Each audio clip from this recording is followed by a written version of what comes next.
Yan po from GMA Cavite. GMA. Yung iba mo dyan, sir. Bakit?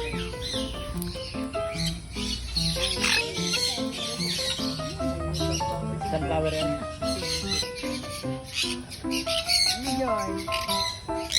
Ano Joy, nag-enjoy ka ba? Ha? Hindi na dyan, kaya mo na sumama talaga. Peter, yan o. Wala na kasi ang pagkain eh. Ayan.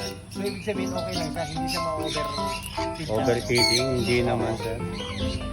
Oh, galing yung bibi ah. Ang dami na. Opa na yun ha. Galing sa handpid ko mga over. Oo.